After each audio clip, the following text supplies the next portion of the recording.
reaksi kamu kalau ada pertanyaan begini? Bro, gue punya kenalan cewek cantik banget nih, tapi dia asli Dayak. Mau nggak dikenalin? Kira-kira apa jawaban kamu? Sudah ketebak kalau kamu bakal menolaknya dengan alasan segan atau mungkin bahkan takut. Ya, selama ini anggapan yang beredar di masyarakat soal gadis Dayak memang selalu seperti itu. Mereka berbahaya dan selalu dikait-kaitkan dengan hal-hal magis. Tapi apakah sebenarnya seperti itu? Yuk kita simak video ini sampai selesai ya.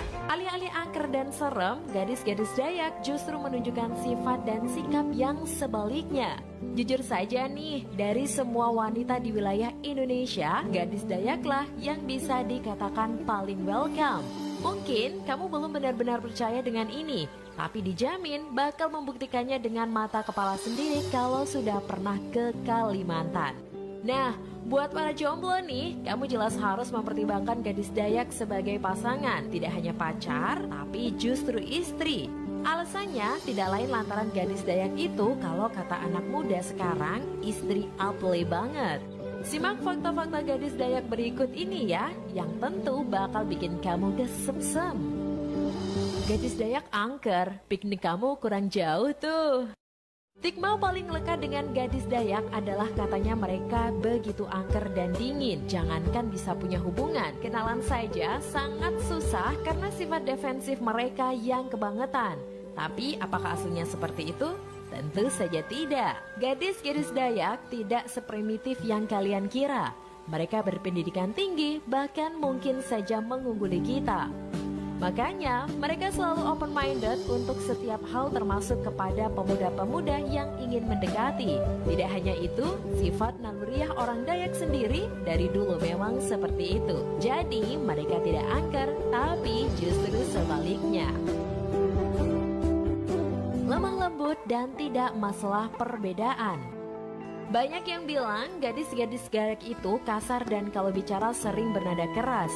Anggapan seperti ini tentu harus diluruskan nih, karena hal tersebut sama sekali tidak benar. Kalau tidak percaya, silahkan tanya mereka yang sudah ke Kalimantan atau bahkan yang punya istri orang Dayak. Kebanyakan pasti mengatakan kalau wanita-wanita Dayak itu malah lemah lembut. Kalau masalah bicara bernada keras itu sepertinya bukan masalah ya, karena setiap daerah memang beda kultur bicaranya, seperti orang Solo yang beda dengan orang Batak.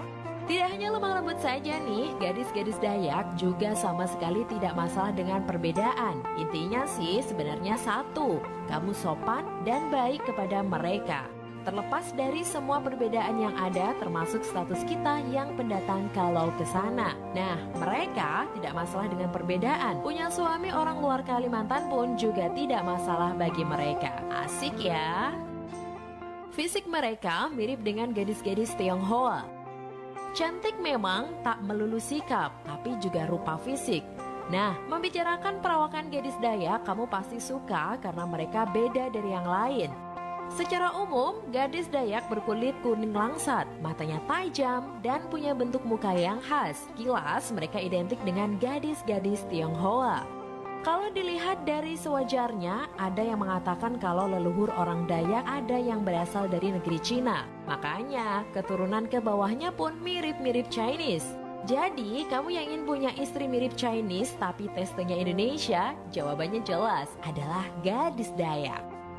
Alat vital menghilang, mitos atau fakta? Tak hanya stigma sifat yang angker, gadis Dayak juga kental dengan mitos satu ini. Ya, apalagi kalau bukan alat vital pria yang menghilang. Jadi, selama ini dipercaya barang siapa macam-macam dengan wanita Dayak, apalagi sampai mempermainkannya, maka ia bakal kehilangan alat vitalnya. Betul atau enggak sih seperti ini?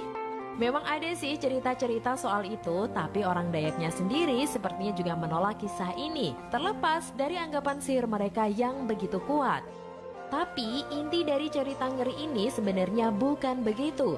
Seperti yang sempat disinggung sebelumnya, orang Dayak akan baik kalau kita baik pula, berlaku juga sebaliknya. Sekali kepincut tak bisa pulang. Tak hanya soal alat vital yang raib, mitos ini juga cukup sering terdengar. Menurut cerita yang ada, gadis Dayak kalau sudah suka dengan pria, terutama yang berasal dari luar Kalimantan, mereka bakal mengkaitkannya secara gaib alias tak benar-benar bisa pulang. Jadi, meskipun fisiknya tidak di Kalimantan, tapi hati dan pikirannya bakal tetap tinggal di sana. Rumor ini juga hanya pepesan kosong. Faktanya, tidak ada tuh yang seperti itu. Kepincut tidak bisa pulang memang benar, tapi lebih dikarenakan si pria sendiri. Ya, mereka kepincut dengan gadis Dayak lalu ogah pulang karena saking cintanya. Yang terjadi selama ini sih seperti itu. Jadi, singkirkan stigma dan anggapan buruk soal gadis Dayak karena mereka sama sekali tidak seperti itu ya. Cobalah mengenalnya dan kamu pasti bakal suka. Meskipun tidak jadi pasangan, berteman dengan mereka pun juga sangat menyenangkan. Tapi paling enak memang menjadikan mereka istri.